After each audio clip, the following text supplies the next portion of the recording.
Today's AskReddit post. People of Reddit, what terrible path in life no one should ever take. Serious. Oh boy, this is gonna be a good one. Let's get started. A relationship for the sake of having a relationship, or getting married because you want to be married, or getting married having a kid because you think it will fix your currently rocky relationship. These are the type of marriages that end up using the kids against each other, therefore ducking up a whole new generation for their own selfish toxicity. Ouch, I felt that. 40 years later I'm still suffering the side effects of being weaponized by both parents against the other.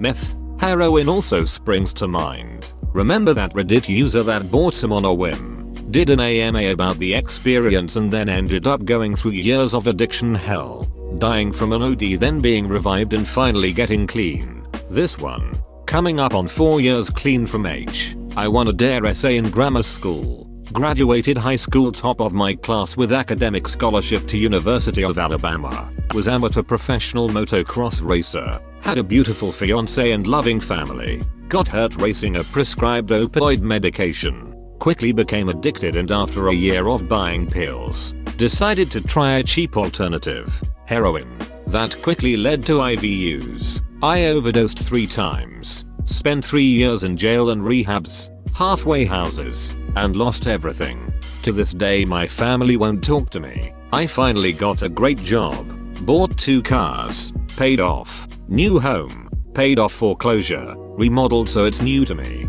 and have a fiance that is the best person I've ever met. The worst conclusion to my life is there is no joy. Heroin took that from me. Life is dull and meaningless. I haven't experienced true happiness in many years. Also self-harm often haunts me. Please never do drugs. 10-4 on the no joy part. A year of hydrocodone for medical issues took that from me. I can't imagine how bad it is after heroin. I'm married and boy do I feel shitty for always feeling shitty. I'm never happy. I can't say I've been happy in years. I feel so bad for my husband at times. I have to force happiness and pretend. But he knows and he hurts because I'm not happy. All because I broke my leg and was on morphine, oxy, Norco for 2 years.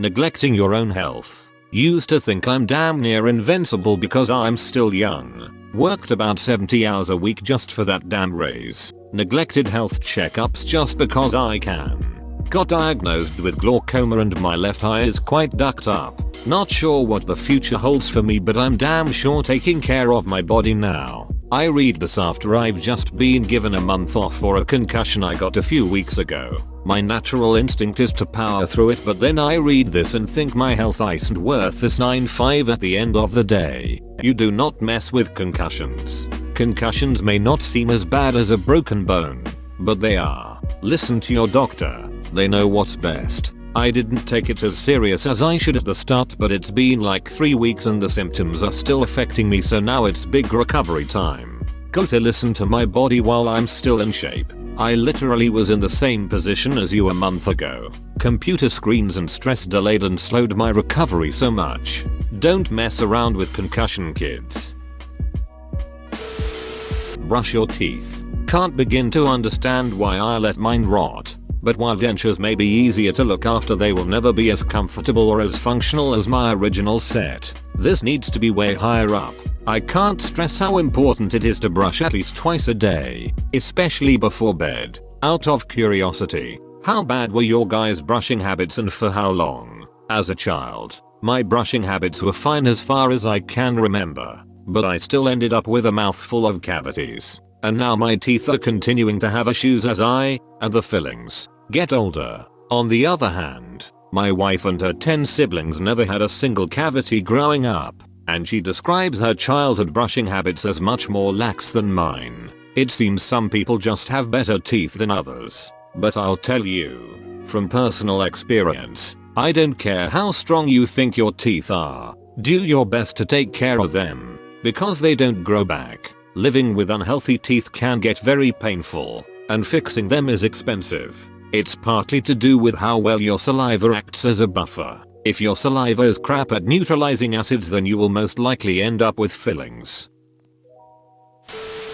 Not the worst, but procrastination. it becomes a habit really fast. From my experience. Edit. I never stopped procrastinating, which is something that I hate. Sorry if the comment is a bit misleading, but I don't have any advice on how to stop since I am unable to myself. I'll start exercising tomorrow. I'll clean up later. I started saying these things years ago and only recently started running again. Edit. I used to be able to do 300 sit-ups almost every day. Now, I can barely 35. But that's progress from when I could only do 10. Oof. Yep. I have a bad habit of leaving trash pile up around my apartment. I live by myself. Never have friends over. And telling myself I'll clean up on my day off, but then my day off comes and I'm like AWW, I don't want to waste it cleaning up this big mess, so then I just live in a state of filth for a few months. On Friday I finally mustered up the motivation to at least get everything in a couple garbage bags that are now waiting in my bedroom to be taken out to the dumpster.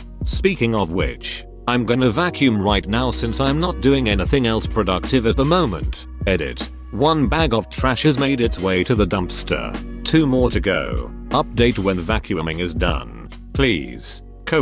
All done. It only takes like 10 minutes, but when I keep putting it off it feels more daunting than it really is. LOL. But now I can walk around barefoot.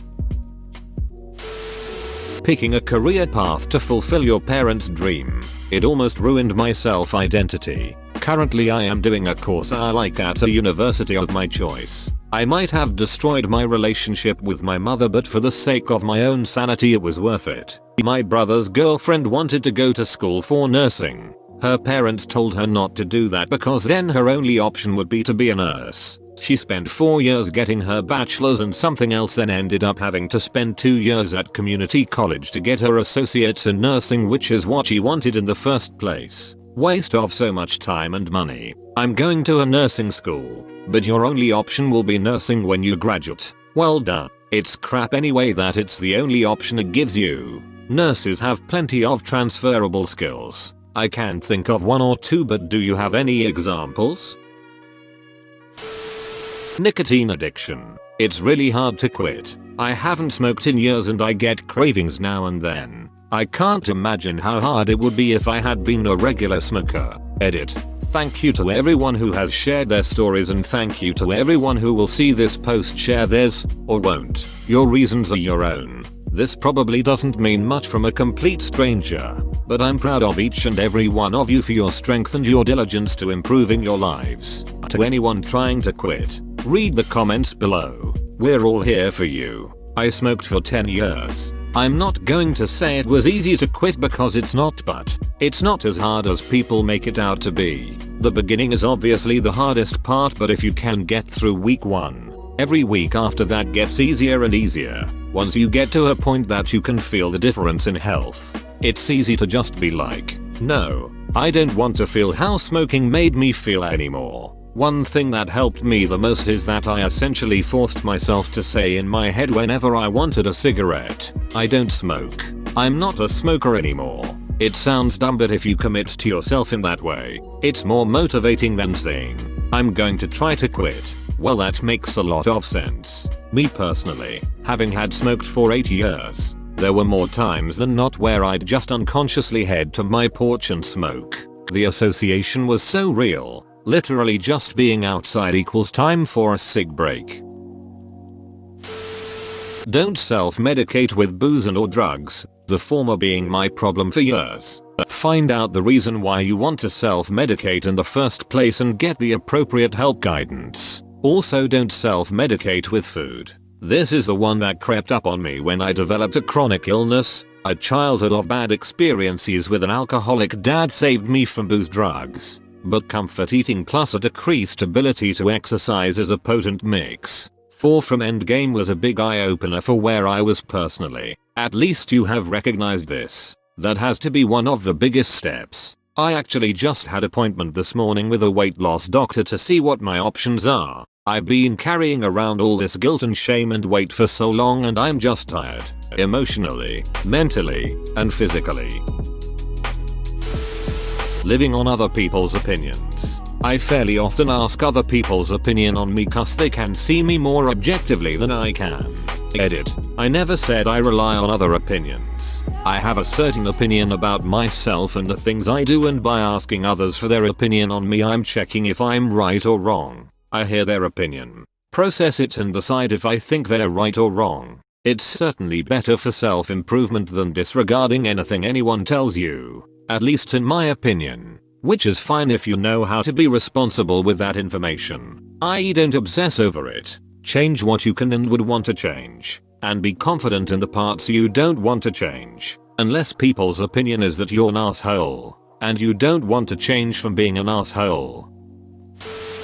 Not treating your depression from the start with a professional and trying to overcome it alone. 6 years later down the road, diagnosed with severe depression and anhedonia, currently on medication, life changed drastically. It is like taking off a pair of grey and dark glasses. Mental health is no joke and should be a priority in everyone's life. Edit. There's a lot of comments that I can't get through in time. Trying to reply to everybody. Thank you for the awards, kind strangers. Depression is a sadistic beast. So happy to hear your life has changed for the better. Thanks.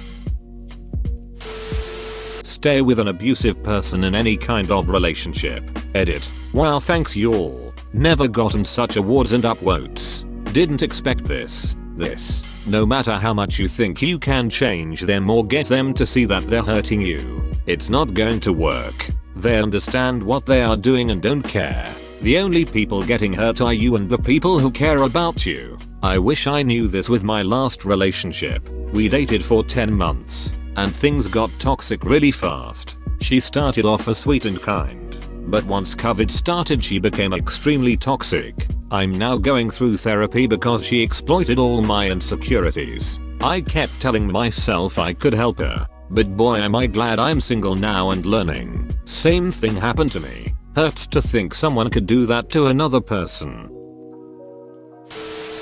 Spend more than you earn.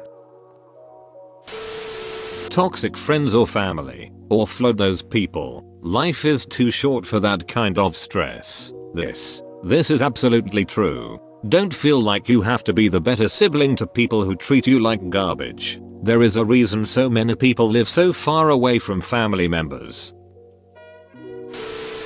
Living a life based only on the assumptions of someone who feeds on your admiration, parent, mentor, abusive relationship, etc. Can you please explain it to me? Didn't quite get it. Sometimes egotistical, narcissists or overbearing people are in a position of authority in your life, or have the advantage of your love for them. Parental, mentoring and parental relations are usually founded on some type of admiration. So are romantic infatuation relationships. There may be the conditioning dynamics. They raised you or you think they are more important. This allows them to dictate your actions. The problem with this is their love is conditional and they are never satisfied. It's like a donkey chasing the proverbial carrot. Finding yourself trying to fit their mold will be exhausting. It's best to ask ourselves, if I do what really makes me happy, will this person respect me? Or am I doing this for me or to gain their approval? This is spot on. I couldn't put this into words. Thank you. Joining an MLM. It's a financial disaster unless you are one of the very few people who are in at the beginning or have a large following that will buy what you sell and have proven this already. MLM products are expensive and low quality, and the way they make money is predatory and not logically possible for anyone not at the top of the scheme. Don't buy MLM. You are only enabling your friends, family, acquaintances, etc. to stay in this scam for longer and lose more money in the long run. If you do, you will not be helping them. Just like you wouldn't give alcohol to an alcoholic. Don't give money to an MLM, no matter who is selling it. I refuse to buy from MLMs, and every couple weeks or so I see someone else in my social network get roped into Lipson's, Color Street, Urban, etc. And I brace myself for the hey girl message. Thankfully no one's gotten too aggressive or guilt trippy yet, but I know how these companies convince you that if your friends truly care about you, they'll try the product and help you grow your business, which leads some distributors to take rejection super personally. It's super sad to see friends get sucked into. You watch them lose more and more money and see them begging for people to buy online. It's hard because you want to help but don't want the products and know it wouldn't help anyways. They only see it as you letting them down. Taking the road that's expected of you, marriage, kids, career etc. without contemplating if it's the right thing for you. Gangs, removed. Being fueled by hate instead of compassion. May I ask, in what way is the hate fueled? Self-hatred or anything else? Everything. Whether it's yourself or people different than you. Understood. Thank you for replying. Staying with someone you don't love just because you don't want to be alone. This can be shortened to never settle. Ever. Keep waiting for perfection. Grow old. Wonder if you missed out. Die alone. Some people are waiting for just right. But even that may never come along. Some people live their whole lives and die without ever finding the one. Some people die in their teens. Some as young children. What makes me so special to think that I am entitled to a notebook romance when others' lives have ended so soon? I think it's best to find contentment and fulfillment with the people I've been given in my life to love. Like friends and family. If romantic love happens down the line, great. But if it doesn't, also great, because I will have spent my life with my loved ones. I can't go down the path of wishing and waiting. That one surely leads to nowhere but a cycle of self-pity. The path of victimization. To believe everything and everyone around you is to blame, but yourself. Very toxic lifestyle. It can suck the life out of you and leave you with nothing and no one. This is so prevalent right now, in real life and online. Opiates. Trust me, if only there was an alternative in regards to painkillers. We've already lost Tom Petty and Prince to opiate overdose. Drugs. Agreed. I've been battling with substance abuse for over 13 years. It's taken everything I've ever worked for. I do have about 2 years clean now and I'm slowly rebuilding my life. Any path that might lead you to spending time in a US prison, just don't. So anywhere else in the world prison it's Gucci, just not US. Any developed country, third world country prisons are just hell. Yeah, and the US is the hell of the first world, not to mention the highest incarceration rate. Trying to help a lame duck. As someone who's been burned multiple times because of this, I understand the temptation to save a lame duck yourself. You've got a spare bedroom you're not using. You've got some spare cash lying around. And all you want to do is help. It's a natural human response. The problem is, the help that they need has to come from qualified professionals, or a state institution, or even their own family. You're not even remotely qualified to provide that help yourself. All you will be doing is shouldering a financial and emotional burden that will only drag you down with them, or you will have to cut them loose, which is also painful. Think of it like this. If you found a literal lame duck, you'd take it to a vet, rather than try and fix it yourself. It's the same principle for metaphorical ones. Classic vicious cycle of narcissist-empath relationship. Heartbreaking and inevitable.